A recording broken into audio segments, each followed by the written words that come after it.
First of all, I would like to give my respect to the professors and everyone in the groups. And let me say, apologize for my late posting this video or clip to the group. So today I will share with you all about the chapter 6, which is fair division and the relative social norm. So let's move to the content of the group. The content will discuss about the introduction, meta-norm or distributive justice, convention, repositories, reciprocities as a process norm, combining fair division with integration, conclusion, and the recommendation. So the introduction. Negotiators often fall to devise an available cooperative surplus through the exercise of power for the two reasons. In some cases, offer to exercise power can fall when one negotiator does not believe her counterpart explicit or implicit claim that his offer is at his reservation price, of that he is firmly committed to not just increasing his or her reservation. And the last reason is about the parties wish not to employ power tactics because of the grammatics concerned with the effect that they might have on reputation relationship. And so let's move to the next part of the chapters, which is about the meta-norm of distributive justice. In one way, negotiators search for an answer to the exclusive question of what deal would be fair in a particular context is by referring to norm of the distributive justice. That is, two justice norms are most frequently invoked in legal negotiators, which is about the equalities or parities, yes, and the last is about the equities or contribution. That is, equality is referred to the identical distribution of the benefit. Then the equities can be defined as a distribution of the benefit according to the contribution or merit of the parties. And next part of the meta-norm, which is discussed about the fairness norm and relationship, that can define as an experimental evidence demonstrate that individual performance for the equal allocation of the often depend on their relationship. It can say that it is suggests that friends are likely to have a much easier time agreeing on the particular deal point in the negotiation than strangers. So, like the friend can be more powers than the stranger for the negotiation. And the next part is about the does where you stand depend on where you sit? Yes, it is appeared to influence that the likelihoods that individual will favor equal versus equitable allocation of the resources, in which principle would provide them with a greater material benefit. And the next part of the meta-norm for the distributive justice is we'll discuss more about the incentive effects of distributive justice norm.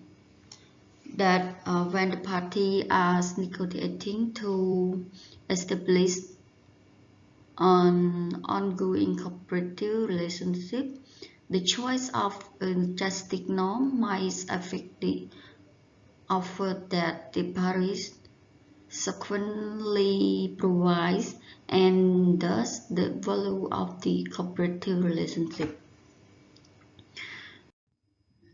And so now let's move to the convention. A second method of fair distribution relies on social convention to provide a cooperative surplus. It means that it's an agreement on standard term that is the same term that you have been agreed upon in similar negotiating situation. And it also consider fair to both parties. And there are many important notes of the convention that we need to understand.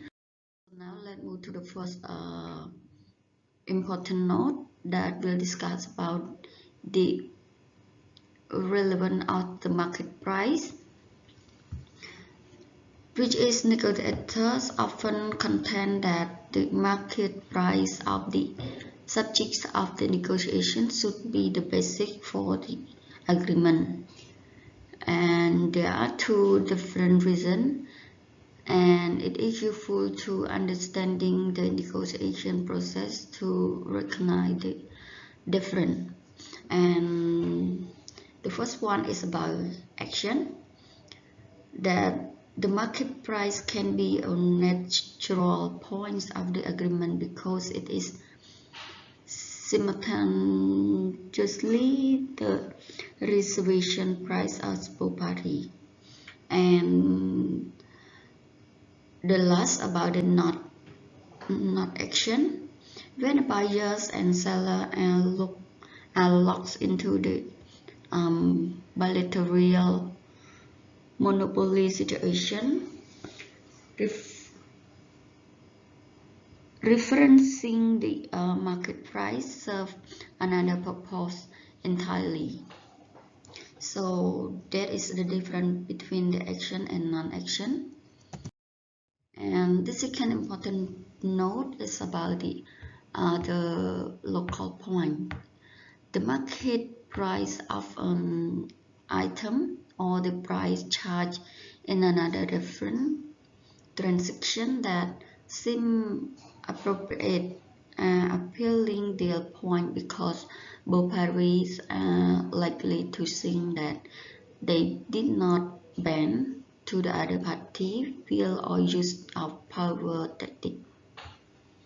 Another note is about the powers of the different point revisiting that the study by the Kahneman and his colleagues show that reference point plays as a significant roles in judgment of fairness.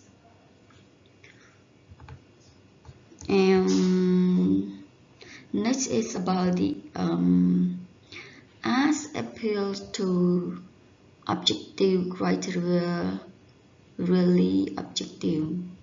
So when the Fishers and his colleagues counsel negotiators to search for objective criteria as a means of identifying the deal point, they suggest that such an approach is an alternative to either negotiator certifying his deserve to compute such as much of the cooperative surplus as possible. And the next part of the chapter is discuss about the reciprocity as a process norm.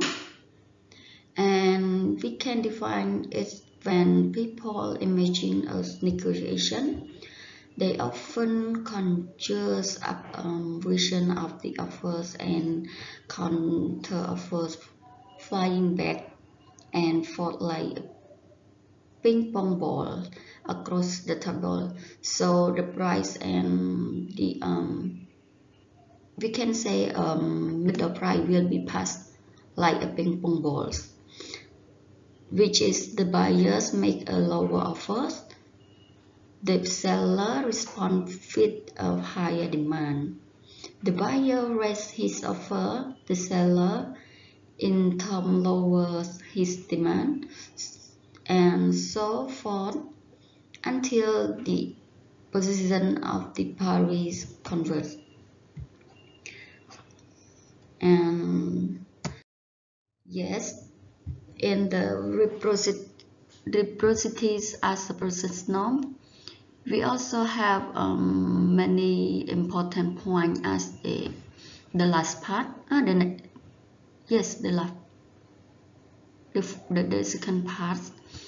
And the first important point is about the opening offers and the negotiation dance. It is defined as the midpoint between the buyers and the seller initiate offer which the bargaining zone. And the midpoint is the more likely final contract price. However, if the midpoint falls outside this zone, then it's hard to predict where the final contract will fall. The reason is that the concession will have to be lopsided, and it's hard to predict the consequences. The next important point about the reciprocity, the number and size of the concession. It can be expectation about the number of the round of offer and counter offers will depend a great deal on the content of the negotiation, and especially the time that negotiators set aside at the beginning. And next about the reciprocity norm and reservation price. Because the reciprocity norm is so firmly established, the initial offer is often perceived as an implicit signal of the negotiator reservation price. Yes, and the non-monetary reciprocity is about the reciprocity norm operate in a variety of ways, not merely when negotiators are handling over price. Okay, and the last part of the present norm is about the bullism. The bullism approach was to make an initial offer to employees that the company believed was fair to both sides, the underscoring the inherent fairness of the proposal, and then refused to resist of change his position. And this is about the combining fair division with integration. The most beginning example always consider the two negotiations in the buyer and seller. If they reach agreement, one will transfer the money to the others in the return for goods and service or a release of legal liability. We can view integrative bargaining as an activity spread from dividing the cooperative surplus. And so now, I think the last part of my presentation is about the conclusion and the recommendation. As long as we know about the fair division and the social norms, so to conclude the chapter, the negotiator like players of the ultimatum game will often reject even its profitable offer if they perceive them as long as begin unfair.